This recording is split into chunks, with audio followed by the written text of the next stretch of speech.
Here in the bottom left, we have none other than Infinity 7's CrazymoviNG, the purple Zerg. He was a hero of a lot of weekly, daily cups for a while. People didn't know who he was. Him, Mentalist, a bunch of other people from Infinity 7 were these big players. But now he's here in NASL, struggling a little bit. He needs this win.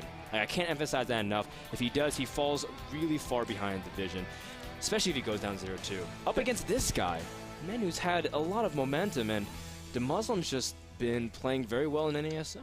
And he's currently 3-0. He is from Team Evil Geniuses. He demanded blue as his colors. Like, blue is my color. I want it. And DeMusliM, I mean, if blue is what makes him play really well, then I gotta start playing blue too. I always pick orange. Do you really? Yeah, you know why? Why? Because orange is statistically the least light color across the globe. They took like psychological surveys from like 100 countries, and orange is like the least light color, and I felt so bad. So I started picking orange for everything. I wear orange shirts. I have orange sunglasses, which you saw. Yeah, you look really good. And I have an orange pen at the bottom of my desk right here. Did you know that orange actually makes you want to eat more? I thought it was red. No, it was orange. And red. I don't think red. Really? But I thought it's like every Chinese restaurant has red because that way it's like a sign of good luck, and also it's like have you seen the Chinese flag? I'm pretty sure they did it after the flag. It's just red. There's nothing but red. Okay. You think there's yellow there? It's an optical illusion. It's just red. Yeah, there's a lot of orange in Bitter's house, actually. That's true. That's true. Because, I don't know, it's true. Bitter's house is pretty baller, but we're not here to talk about Bitter's house. We're here to talk about this game. DeMusliM, he is opening up the same way he did last game with a really fast command center. And CrazymoviNG, of course, going for that hatchery pool, as most Zergs have been. Now, Daybreak, the openings are still similar, but the mid-game, how it plays out will be a lot different, especially if DeMusliM chooses to go for Reactive Hellions the way he is. He did double gas, so very similar again, and wouldn't be surprised to do that. But Hellions are not nearly as effective on Daybreak compared to Belshir Beach, especially with creep spread, because you're not able to really deny it as simply, especially if Zerg goes for 4 clean. See, it's interesting. I think Hellions give you... Okay, Hellions are a must, I think, on this map, because it gives you some sort of way to push out. It's really ineffective, in my opinion, to go for a marine tank type of push on this map, just because you're basically broadcasting to the world once you pass one Xel'Naga tower that you're doing this push, right? It's very inefficient in that manner. On top of that, well, I guess it kind of leads into, because your opponent knows that you're not doing Hellions, he can easily go for some sort of huge drone pump. I mean, he knows he doesn't, or he or she knows he doesn't have to. I'm falling into the trap. The player knows, the Zerg player knows that they don't have to worry about any shenanigans like that. So I think Hellions are a must no matter what on this map, just to at least say you can attack your opponent. Yeah. I understand completely what you're saying. So maybe we'll see a little bit of that, but for now, we'll see how DeMusliM chooses to follow up, because there's a lot of possibilities to follow up the first 2 Hellions. I mean, you could even lift off immediately and transition to Marine Tank, but you're saying you don't really necessarily like that. But CrazymoviNG also, he's opening up very similar. He's making a lot of Zerglings initially. He did this last time, but he wasn't that effective because he met the 2 Hellions head on. And we'll see if CrazymoviNG is going to push out aggressively this time, but again, that's a lot of Zerglings for this early in the game. Honestly, this should scare DeMusliM a little bit here. There's a lot of Zerglings out, a little bit more than last time. I believe it was 4 more Zerglings than last game. Yes. When he sees this many Zerglings, instantly in his head, he has to think, okay, my opponent can Banelink bust me. Actually, go to the DeMusliM cam. This is a very fast gas right here for his STV scout. So DeMusliM knows I could potentially be Banelink busted. And I think he should prepare for something like that.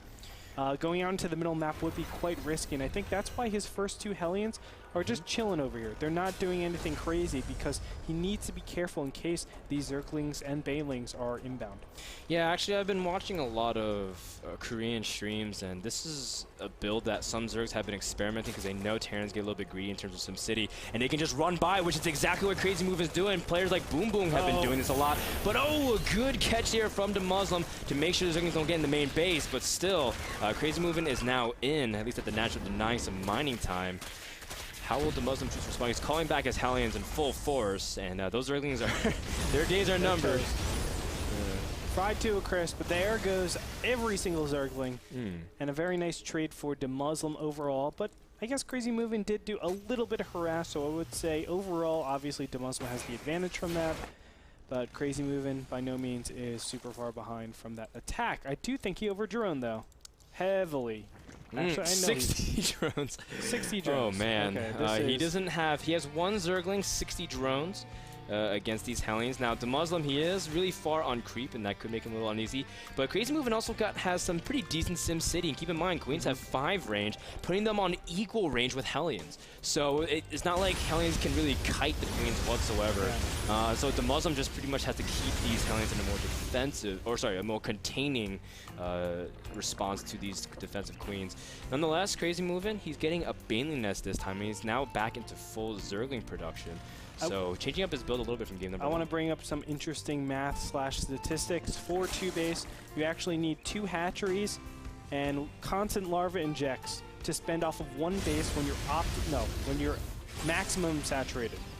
So now that he has 2 bases, he needs at least 4 hatcheries to do that very same thing. If he just wants to use Zerglings, but obviously he doesn't have that. He's going to spike up in a ton of minerals and gas just because he can't spend all of them. Oh yeah, that's true, but at the same time, CrazymoviNG has to be really cautious. Some of his queens are getting pretty low, and he doesn't obviously want to lose them, especially with the queen range. He doesn't actually have to go and fight those Hellions. The big thing for DeMusliM, though, yeah, these Banshees doing so much work over here. The Queen, oh my god, the Queen goes down. There are 3 other Queens, though, and that'll do a lot. Meanwhile, those Hellions finally get picked off to the Zerglings. Yeah. And DeMusliM, I don't know what he was doing. He wasn't actually, watching his units. He did lose one of the Banshees, and he will lose the other one, it looks like. Yeah, wow, the second one drops, which means DeMuslim's ability to really harass Zerg and pressure his 3rd attempt is nil. No worries though, DeMuslim's got everything else back in order. He's getting his 2nd factory, his 3rd is really complete. He even picked up a Raven this time around. Love that. I really like the Raven. I think Ravens are one of the most underused units. You'll see this in so many different casts too. Everybody says that Ravens are so good. Ravens are so good. Nobody gets it still. Morrow gets them. Oh, well that's true. Super end game though. That's true. He does it in response to Broodlords. QXE sometimes gets Ravens, but yeah, the idea is that it's the fact that we can't even say it's a common build. Really, the idea is that people kind of throw in a Raven as a mixture, but they don't really work it too often in their build orders. Ravens are really good sight to behold. Now, CrazymoviNG, of course, he prepared a Spire during this entire time while he was getting pressure. The first few mutas are out into the field. He didn't lose that many drones. In fact, DeMusliM only killed 7 despite having Hellions and Banshees. 2 things that drones are most afraid of in life. But he doesn't also have that many Mulas compared to normally is. He's just going to do some minor harass here. Shouldn't actually be able to do too much damage. And now that DeMusliM knows this, should be able to get up missile turrets in time. Again, double expanding, and I think this lends itself to a nice 2-2 timing, except for the fact that DeMusliM did not get his armory in time. So you can see this 2-2 is kind of delayed. I do like where he is, though. These mutas are actually pretty weak. 0-0-2-1-1 Marines. Obviously, the Marines have a nice little advantage right there. I think a lot of different timings will hit CrazymoviNG in a very uncomfortable state. And we might see the same thing as we saw last game, where he pushes out before 1-1 really finishes. But just because of the upgrades are so nice over his opponent, and his opponent is double expanding, it just hits where his opponent is droning and doesn't really have the capacity to make too many units. Yeah, and CrazymoviNG, he's just going to do whatever he can, but the airspace is getting tighter and tighter with positioning of Marines and missile turrets. There's not much room for CrazymoviNG to flow around. DeMusliM slowly trying to lay a trap, and CrazymoviNG has to sack one of those mutas in order to get out of there in time. Meanwhile, he's getting all of his other upgrades, trying to catch up. But normally, Zergs, we've been seeing them go double Evo Chamber, trying to get ahead of Terran, but he's the one playing catch-up here. And you know what? I think CrazymoviNG is in a pretty comfortable situation now. How it's different from Belshire Beach. Last game we had the push distance kind of nicer for him. I mean, this is a much bigger area. The mutas are also different. Of course, we don't have infestors out in the field. So the mutas are actually used to obviously stop his opponent from actually pushing out. Now, I like where the turrets are. I like how many turrets there are. You can see all these mutas have incurred that damage, but with the power of mules and the fast 3rd base, I think that the turrets aren't nearly as effective, or at least baiting those turrets aren't nearly as effective as CrazymoviNG wanted them to be. And CrazymoviNG has to really be careful because Mutilas, they need to be babysat really badly. In fact, oh no, CrazymoviNG, his Mutilas got completely cornered, but in fact, CrazymoviNG just pretty much tanked it and sniped off his Marines, picking off one more tank. And CrazymoviNG still making more Mutilas, not necessarily preparing transition. Still needs a little bit more time for his fort to really kick in. But now that he has 4 bases really comfortably and his creep spread is in a pretty good position where he can see almost every avenue of the map. Just like you said, I feel like he's really comfortable at this point. He's still droning very slightly, but he has also a squadron of Zerglings and Banelings in the bottom right. Is he going to try to lay a huge assault to third, Andre? Oh, I think so. Oh, he's got burrowed Banelings too. Fantastic. Yeah, so this will be so helpful. He actually sees the units out here, but there is a Raven. Don't forget about that. The Raven is instrumental at defending against all this Baneling shenanigan. That's why I really like it. But the third is still undefended. It has a single bunker. I like the positioning against mass Zerglings, but against Banelings, it won't do much. And here we go. Oh, he's going to go for the third immediately. There's almost nothing there. There's only one bunker full of 4 Marines, and that's not enough to really stop this onslaught. DeMusliM immediately running away. The SCV is trying to evacuate in time, but I don't think they will be able to. They run straight into the Banelings, and DeMusliM loses a huge chunk of his economy. As you can tell, that DeMusliM just going to go for a counterattack at the top left. CrazymoviNG is going to defend his base as well. As CrazymoviNG immediately evacuating, they're going to trade base for base economy-wise. The Infestor transition is kind of off-timed. He needed that about 40 or 50 seconds earlier, but now these Marines are just running wild. The Hive is actually on the way, but what does he have here?